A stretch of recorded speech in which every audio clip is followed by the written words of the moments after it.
الصلاة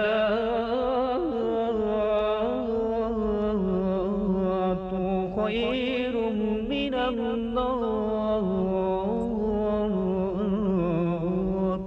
এই ব্যাপারে কোনো সন্দেহ নেই যে সময়ে পরিবর্তনশীল, কখনো তা প্রসারিত হয়, আবার কখনো সংকুচিত।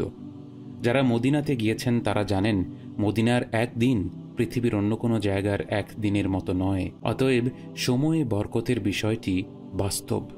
ইমাম ইব্রাহিম আব্দুল ওয়াহিদ আল মকদিসি রাহিমাহুল্লাহ তাঁর এক ছাত্রকে উপদেশ দেন, বেশি করে কোরআন পড়বে। যত কোরআন পড়বে সময়ে তত বরকত অনুভব করবে। আমরা যখনই সালাফদের কথা পড়ি আমরা লক্ষ্য করি যে তারা সবাই প্রচুর পরিমাণে কোরআন পড়তেন, বিশেষ করে সকালের তেলাওয়াত, সেটা অল্প পরিমাণে হোক না কেন। নিয়মিতভাবে পড়ে অভ্যাস গড়ে তোলাটাই আসল। কোরআন পড়ার পাশাপাশি এই দোয়াটি করা যেতে পারে, আল্লাহুম্মা বারিক লানা ফিমা রাযাকতানা। আল্লাহ আমাদের যা কিছু দ্বারা রিজিক দিয়েছেন তার মাঝেই বরকত দান করুন। কারণ সময় তো রিজিকেরই অংশ। অতএব এই দোয়ার মাধ্যমে আমরা সময়ের রিজিকের মধ্যে বরকত চাচ্ছি। দ্বিতীয় বিষয়টি হল সময় মতো নামাজ পড়া।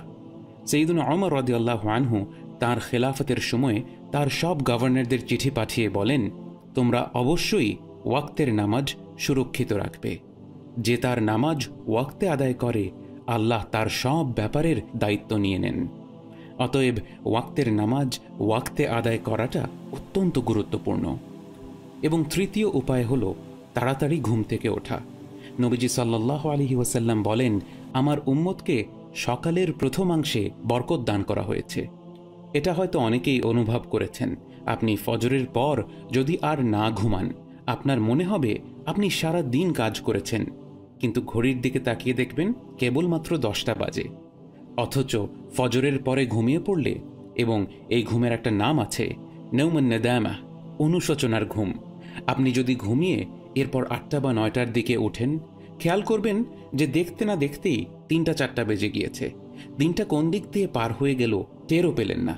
ইবনে আব্বাস রাদিয়াল্লাহু আনহু বলতেন, রাউইহু কুলুবুকুম সাআতান সাআতান, নিজের অন্তরকে মাঝে মাঝে বিশ্রাম দাও।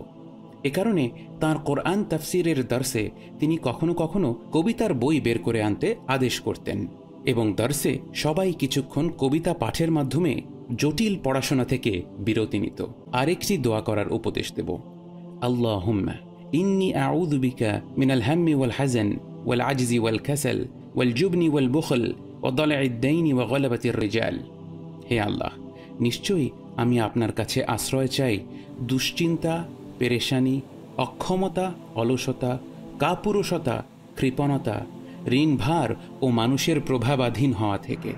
আজিজ হলো এমন ব্যক্তি যে কাজ করতে চায় কিন্তু কাজ করার শক্তি পায় না। ক্যাসলান হলো সে যার কাজ করার ক্ষমতা আছে কিন্তু সে অলস।